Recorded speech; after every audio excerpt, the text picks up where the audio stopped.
Now the details. Thank you for choosing Rwanda Television. Various small and medium-sized entrepreneurs believe that Rwanda's tax reforms will be a key factor in reducing the number of tax evaders in the country. We have the details with Adam Squizera. These are the small and medium-sized entrepreneurs who points out that this tax reduction will reduce the number of tax evaders. I saw my colleagues neglecting taxes, and they say that it is because the taxes are high. But this reduction will help many, including those who used to neglect taxes. I think now they will pay taxes correctly. It depends on the perception, because the taxes are important to us. Like here in the market, we used to trade in dust without cleanliness. But look at the situation now. Habyarimana Stratton, an economic expert, points out that simplifying taxes will reduce the number of tax evaders, since they will no longer be burdened by taxes. It is expected that the number of those who are afraid to reveal what they sell, what they own, and those who want to avoid taxes will decrease. Those who want to avoid taxes will not disappear, but they will be explained gradually. But tax evaders will decrease because they feel that the burden caused by taxes has decreased. The Minister of State in charge of National Treasury, Richard Tusabe, noted that these tax reforms is related to the vision of the country, as to not limit the country's development.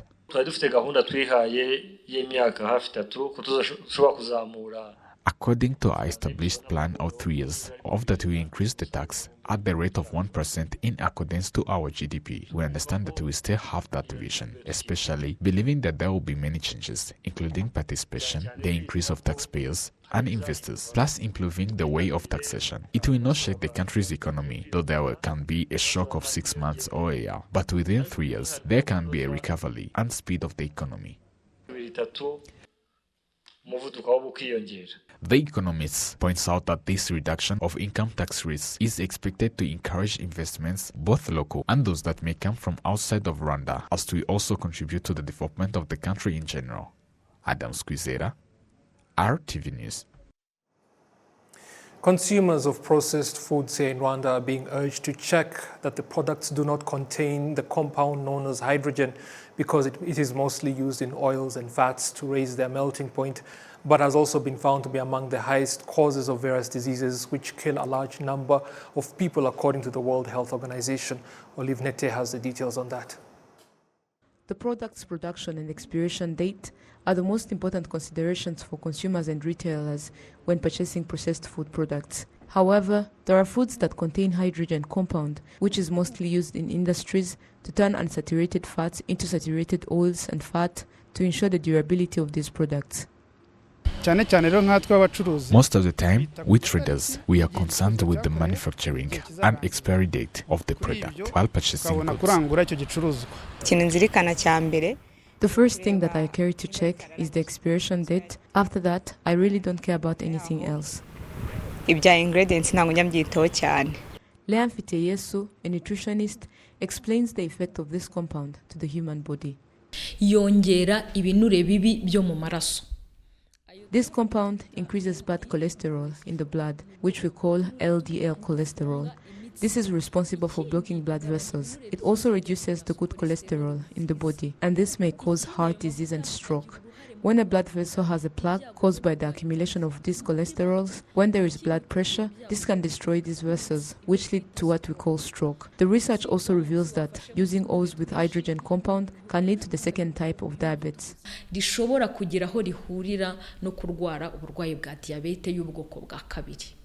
According to the World Health Organization, foods containing these hydrogenated oils are responsible for over 500,000 deaths worldwide each year. Due to that, 62 countries with a population of 3.6 billion, which equals to 46% of the world's population, use mostly this hydrogen compound. Dr. Maryse Umugwaneza, an analyst in food supplement, fortified food assessment and registration in the Rwanda Food and Drugs Authority, points out that they are closely monitoring to see the products with this compound, which are currently on the market. In the certificate of analysis that we receive, we check the set standards, which is set at each product. If a product has the amount of oils that are in the standards set, we approve it. The World Health Organization aims to end the use of this compound by this year. Meanwhile, in July 2021 to September 2022, the WHO urged industries to reduce the usage of this compound at least 2% for every 100 grams of oils. Otherwise, they would be closed completely. Olive Nete, RTV News. The African Institute for Mathematical Sciences is training up to 6,000 teachers here in Rwanda of mathematics and sciences, as well as directors of studies in secondary schools in 14 districts on Bloom's taxonomy assessment to improve the quality of education. Olive Nete continues. According to the level of Bloom's taxonomy, people who are being trained say that they gained more knowledge that will assist them in their daily work.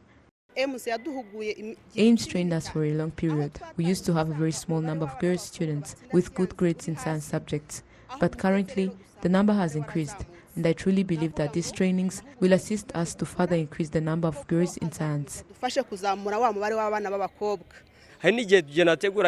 Sometimes I would prepare the mathematics exam and the question I prepared as a reminder would come last, and maybe I would put the creative question first, and when the first question is hard, it causes the student to be anxious and may repeat the exam. The African Institute for Mathematical Sciences, in collaboration with the MasterCard Foundation, provided materials used in science to 14 schools through this program, which is appreciated by students. After class, we do further research and consult what is included in other books, depending on the topic we are studying in the class. According to Jeanette Nyirahagenimana, in charge of training teachers in AIMS, these trainings on Blossom's taxonomy assessment aims at providing opportunities to both males and females. When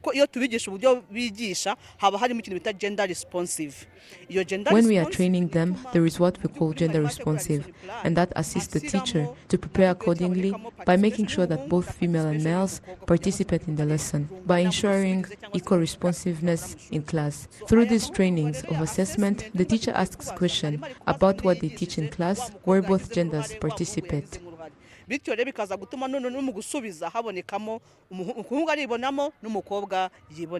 trainings are being carried out through the teacher training program, which started in 2018 and is expected to be completed in August 2023. The expected number of those that will graduate in this program is 6,256.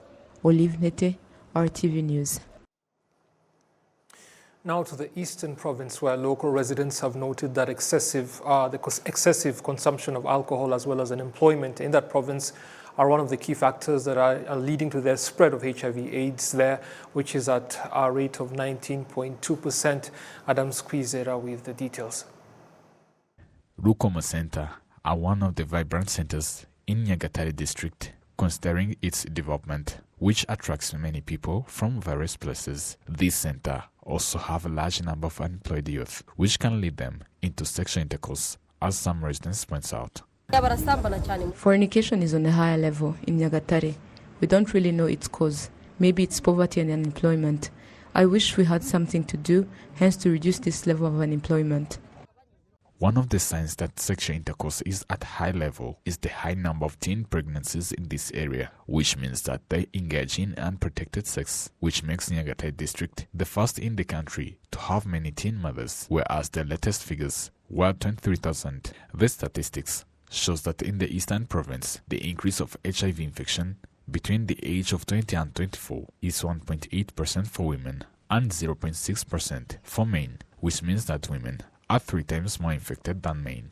Youth in schools say that these numbers are high, which is why they believe that the efforts should be made in education, hence to get enough information about HIV/AIDS.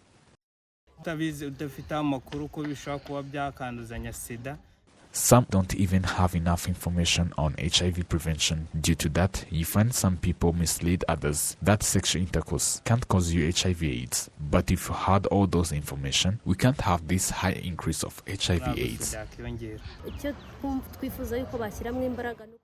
For us, we wish that they would put much effort in educating the youth, since we are the ones who face the consequences after. We really want to know how we can prevent it and how we can fight against it in our peers, hence to discourage its spread.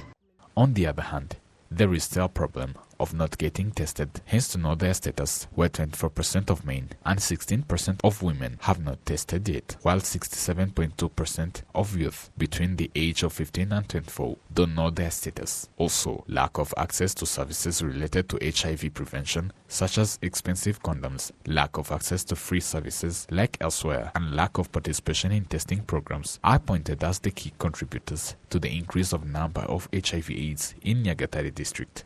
I used to not protect myself, but after finding out that I'm negative, I found that I have to protect myself, as by now I'm married, but before getting tested, I was depressed.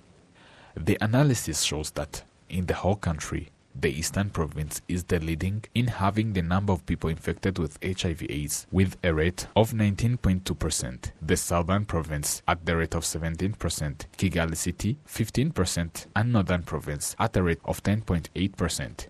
Nyirinyindi Amy Ernest, who is in charge of AIDS prevention campaign in RBC, noted that people should continue to put efforts into preventing HIV/AIDS.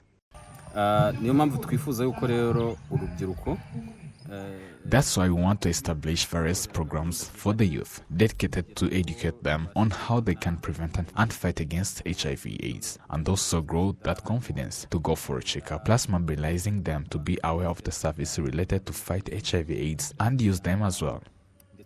The use of condoms in the country stands at 31%, while the HIV infection rate has reached to the rate of 2.6% in 2019 from 3% in 2015, which needs much efforts and proper understanding in prevention of new infection of the epidemic, where every year 5,400 people are infected with AIDS and more than 3,000 people die from it, while more than 200,000 people take drugs to reduce the severity of this disease. Adam Squizera, RTV News. Well, let's end it there. I do hope you have a great week ahead of you. I'll see you soon. Goodbye.